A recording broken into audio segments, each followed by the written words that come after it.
Communist party CPI నిర్వహిస్తున్నటువంటి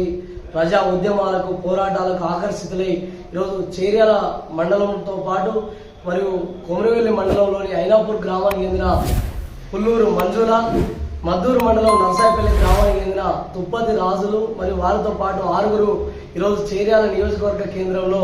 CPI పార్టీలో చేరడం జరిగింది. వారిని సాధారణంగా ఆహ్వానించి ఈరోజు కండువా కప్పడం జరిగింది. భారత కమ్యూనిస్ట్ పార్టీ నాడు 1925 డిసెంబర్ 26 ఆవిర్భవించి ప్రజా సమస్యల పరిష్కారమే ధ్యేయంగా ఆనాడు తెలంగాణ రైతంగా సాయుధ పోరాటం ద్వారా దున్నేవాడికే భూమి కావాలని ప్రభుత్వ భూములలో మరియు దొరల భూములలో ఎర్ర జెండాలు వాతి మరియు 10 లక్షల ఎకరాల భూములు పంచినటువంటి గొప్ప చరిత్ర కేవలం సిపిఐ పార్టీకి మాత్రమే ఉంది. ఆ పోరాటంలో 4500 మంది కమ్యూనిస్టులు రక్తదర్పణం చేసి ఈరోజు భూములు దక్కించినటువంటి చరిత్ర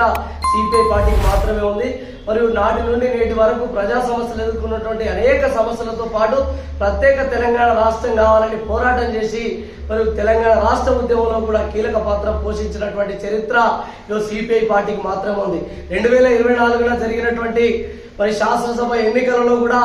ఈ నియంత పాలనను అంతం చేయాలని మరియు ప్రజాప్రభుత్వం రావాలని కాంగ్రెస్ పార్టీకి మద్దతు ఇచ్చి మరి భారత కమ్యూనిస్ట్ పార్టీ కొత్తగూడెంలో కూడా ఎమ్మెల్యేను సిపిఐ ఎమ్మెల్యేను గెలిపించుకొని ఈరోజు అసెంబ్లీలో కూడా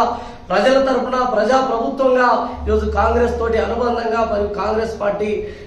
సూచనలు సలహాలు ఇస్తూ మరి సిపిఐ పార్టీ ఎమ్మెల్యేగా మరియు ఈరోజు తెలంగాణ రాష్ట్రంలో ఉన్నటువంటి అనేక సమస్యలను కూడా అసెంబ్లీలో లేవనెత్తి ముఖ్యమంత్రి దృష్టికి తీసుకుపోయినటువంటి చరిత్ర సిపిఐ పార్టీకి మాత్రమే ఉంది. మరియు సిపిఐ పార్టీ రాబోయే రోజుల్లో కూడా ప్రజా సమస్యల పరిష్కారం కోసం పేద, బడుగు, బలహీన మధ్యతరగతి వర్గాల అభ్యున్నతే లక్ష్యంగా పార్టీ ముందడుగు వేస్తుందని సందర్భంగా తెలియజేస్తూ వారు మరిన్ని రోజులలో మరియు ఉన్నత శిఖరాలకు ఎదగడానికి సిపిఐ పార్టీలో ప్రజా ఉద్యమాలు ప్రజల పక్షాన్ని నిలబడి పోరాడతారని మేము ఆశాభావం వ్యక్తం చేస్తూ వారి సిపిఐలో చేరినందుకు